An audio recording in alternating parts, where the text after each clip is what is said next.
मेरा नाम राहुल है। मुझे गांव के घर से काफ़ी दूर की बड़ी सिटी में नई नौकरी मिली थी। शहर में किराए का घर लेकर रहने लगा।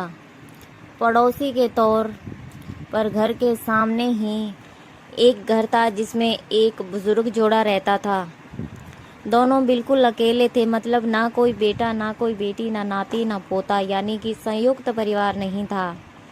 मैं एक संयुक्त परिवार का सदस्य था, इसीलिए मुझे अक्सर उनके बारे में विचार आते रहते। मुझे देखकर बुरा लगता कि इतनी उम्र होने के बाद भी उनकी देखभाल करने वाला कोई भी नहीं है उनके साथ। जब मैं सुबह ऑफिस के लिए निकलता था तो देखता था कि दादी जी अपने कपकपाते हाथों से दादाजी को चाय देती थी। वैसे ही कपकपाते हाथों में कप लिए दादाजी चाय पीते थे।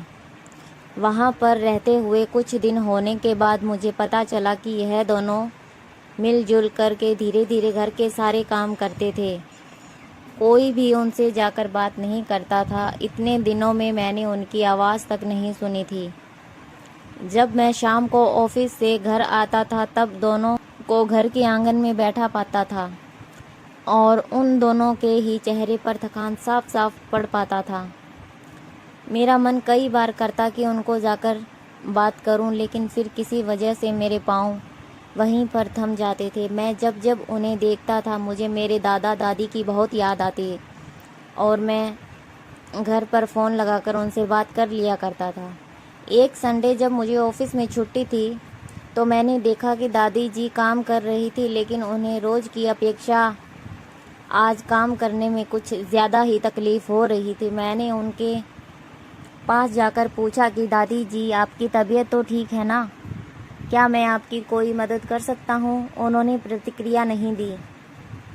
मैंने दोबारा उनसे पूछा, बताइए दादी जी, मैं क्या करूँ आपके लिए? उन्होंने फिर भी कोई उत्तर नहीं दिया। मुझे काफ़ी आश्चर्य हुआ।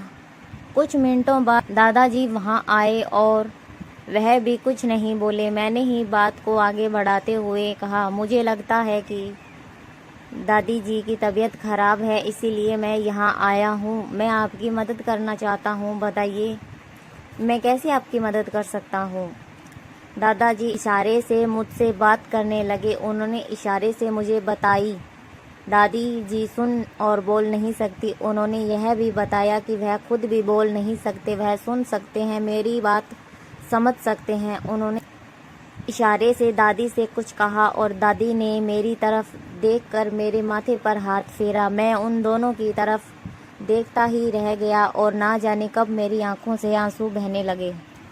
उस दिन के बाद जब जब मुझे समय मिलता मैं उनके पास चला जाता। वह मुझ पर बहुत प्यार बरसाते।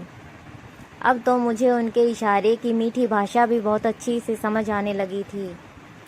एक दिन मैंने दादाजी से पूछा कि वह अकेले क्यों रहते हैं, क्या उन्हें कोई औलाद नहीं है? दादाजी ने दादी को इशारे से समझाया कि मैंने उनसे क्या पूछा। फिर दोनों मेरा हाथ पकड़कर मुझे आंगन में ले आए और अपनी आंखों के आंसू पोंछे और उंगली का इशारा करते हुए एक साइकिल मुझे दिखाई।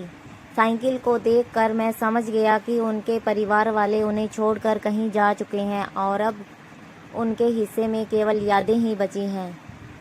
उन्हें रोता हुआ देख मैं भावुक हो गया और मैंने दोनों को गले लगा लिया।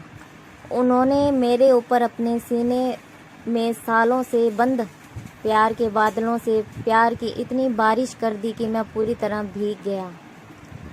दोस्तों, कहानी कैसी लगी? कहानी अच्छी लगी हो तो हमारा चैनल ज़रूर सब्सक्राइब कीजिए और आने वाली नोटिफिकेशन मिलती रहे। कहानी सुनने के लिए बहुत बहुत धन्यवाद।